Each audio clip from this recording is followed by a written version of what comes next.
அன்பு நண்பர்களே, அனைவருக்கும் அன்னை சமையல் உமாவின் அன்பான வணக்கங்கள்.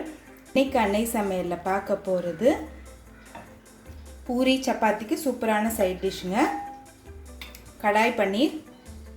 இதை நம்ம ரெஸ்டாரண்ட்டில் விரும்பி சாப்பிடுவோம். இன்றைக்கி வீட்டிலே எப்படி சுலபமாக செய்யலான்றதை பார்க்கலாம். வாங்க கடாய் பன்னீர் எப்படி செய்கிறதுன்னு பார்க்கலாம். கடாயில் 1 டேபிள் ஸ்பூன் தனியா சேர்த்துக்கலாங்க,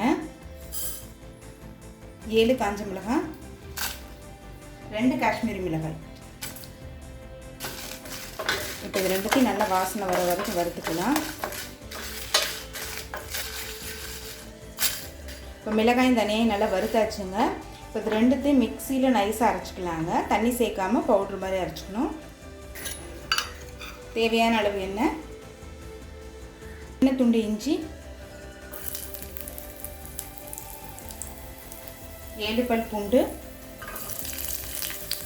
இது கூடவே 2 வெங்காயத்தை சேர்த்துக்கலாம்.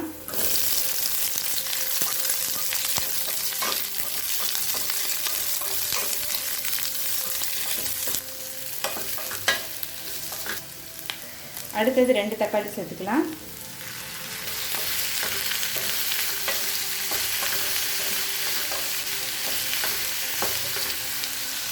இது கூடவே 4 முந்திரி சேர்க்கறதுனால கிரேவி டேஸ்ட் ரொம்ப நல்லா இருக்குங்க.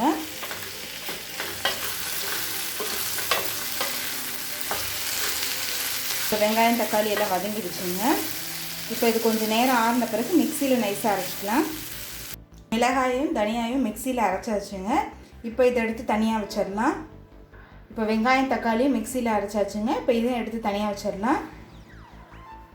கடாயில் தேவையான அளவு எண்ணெய், 1/2 டீஸ்பூன் சீரகம், 1 பிரியாணி இலை. அடுத்தது வெங்காயத்தை சேர்த்துக்கலாம். வெங்காயத்தை இது மாதிரி கட் பண்ணி சேர்த்துக்கோங்க. அடுத்தது 1 கேப்சிகம் சேர்த்துக்கலாங்க.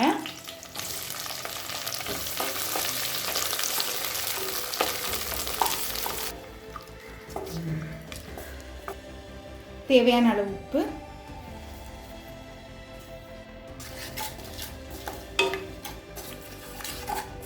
அடுத்தது 1/2 டீஸ்பூன் காஷ்மீரி மிளகாய் தூள்,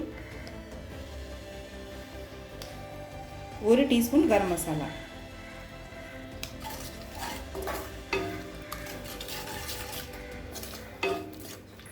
இப்போ அடுத்தது நம்ம அரைச்சி வச்சுருக்க வெங்காயம் தக்காளி இதில் சேர்த்துக்கலாங்க.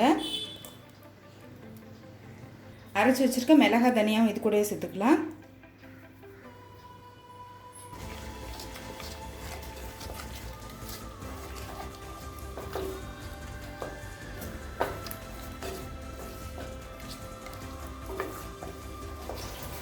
இதை மூடி போட்டு ஒரு 2 நிமிஷம் ஸ்லோலே வச்சிடலாங்க.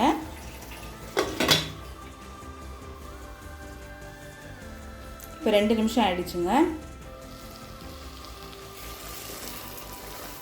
நல்லா எண்ணெய் எல்லாம் பிரிஞ்சு வந்துடுச்சு. இது கூட கொஞ்சமாக தண்ணி சேர்த்துக்கலாங்க. 1/4 கப் தண்ணி போதும்.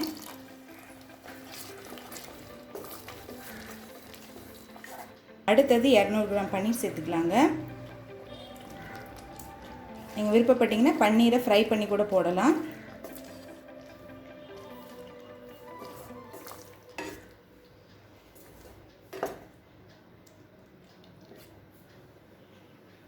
இப்போ மூடி போட்டு ஒரு 5 நிமிஷம் ஸ்லோலே வச்சிடலாம். இப்போ 5 நிமிஷம் ஆயிடுச்சுங்க.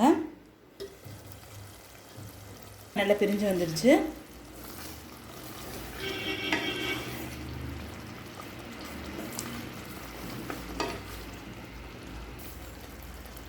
இப்போ கடைசியில் கொஞ்சமாக கசூரி மேத்தி சேர்த்துக்கலாங்க.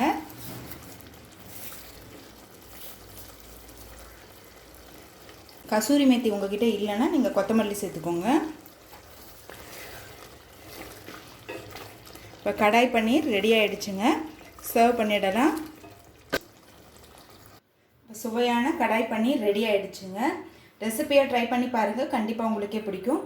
ரெசிபி பிடிச்சிருந்ததுன்னா வீடியோவை லைக் பண்ணுங்கள், கமெண்ட் பண்ணுங்கள், ஷேர் பண்ணுங்கள். இது வரைக்கும் அன்னை சமையல் சேனலை சப்ஸ்கிரைப் பண்ணலைன்னா சப்ஸ்கிரைப் பண்ணுங்கள்.